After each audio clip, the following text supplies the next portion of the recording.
God gives us a desire to pray. And when he gives you a desire to pray, he lets you know who he is. He will allow you. I tell you, how many know that you wouldn't even pray like you pray if it wasn't no trouble?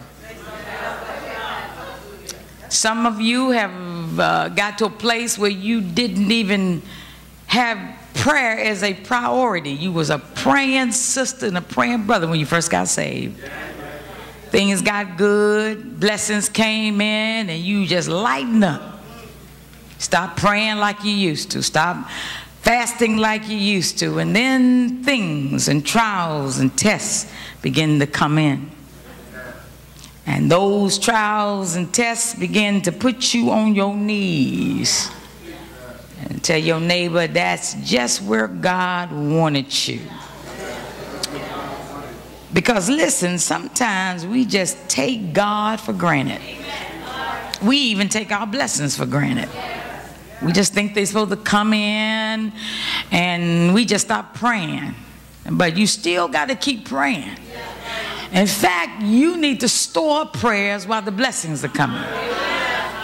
Your neighbor, if things are going well, don't you stop praying. You keep on praying to store them up, because there may be times, maybe times when things get so bad you might not even be able to pray, but you had some stored up prayer. Come on, come on, come on, come on, come on. You know, get so anguished that, Lord, you know. But God said, I remember them prayers that you prayed to me while you're on your back, while your tears have been your meat day and night. I remember them prayers when you was praying all night prayer. Never gave up on me. You was praying when you didn't even have to pray then. You were praying. I was blessing you, but you was praying. Now you can't breathe one in too well now, but I remember then. Y'all better hear me. But God remembers our prayers. Here David was at a place that his situation was tough. In Psalms 27 it says that he sought the face. It says, when thou saidest, seek ye my face. God is talking to somebody. You got to seek me. He said, when thou saidest, seek ye my face.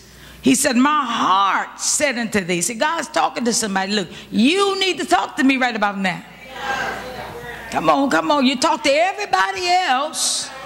You want me to deal with this? You want me to help you? Then you need to talk to me. Tell your neighbor, you need to take that phone, tear it out the wall, pull that plug. Because your mama can't help you now. Your daddy can't help you now. Not even pastor. I won't even let her call you back.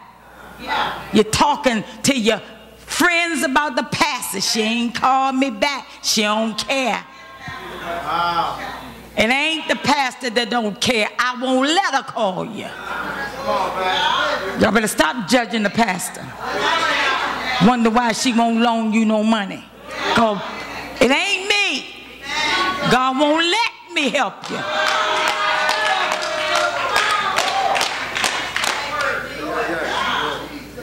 Because God do not want you to trust in the arms of flesh. He wants to be your source. Come on, somebody.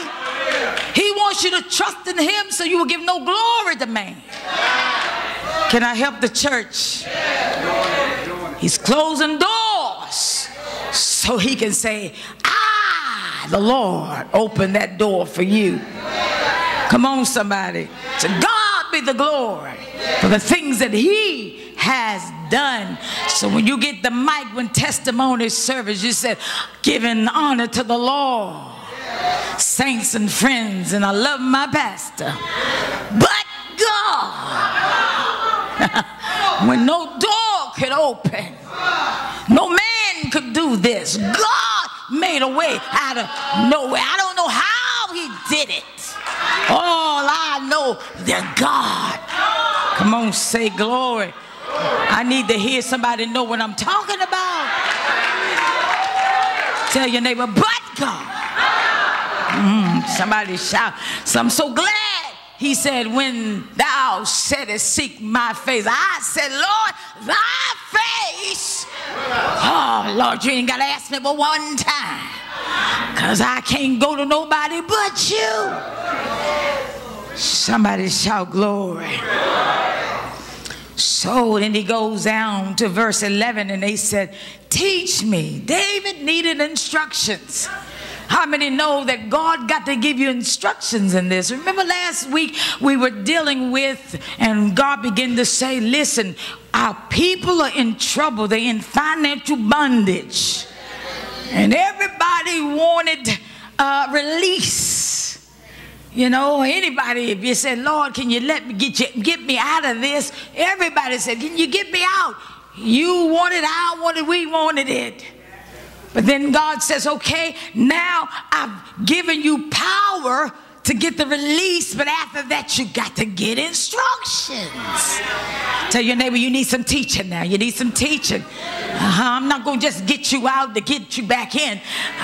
Then I haven't done my job. God says, I haven't done anything. I don't teach you anything. You'll be ignorant, and my people are destroyed for the lack of knowledge, so I got to teach you. I got to give you instructions. So he says here, he said, teach me thy way. I know the world's way. And that's why I'm in the mess I'm in, because I've been doing the world's way. But I need to know the kingdom way. I need to know how you do it, God. Teach me thy way. Lead me in the plain path. That's what verse 11 says. Because I got some enemies waiting for me to fall on my face again. I mean, you know you done did it once before, and they're waiting on you to do it again. She'll be back. She'll be back.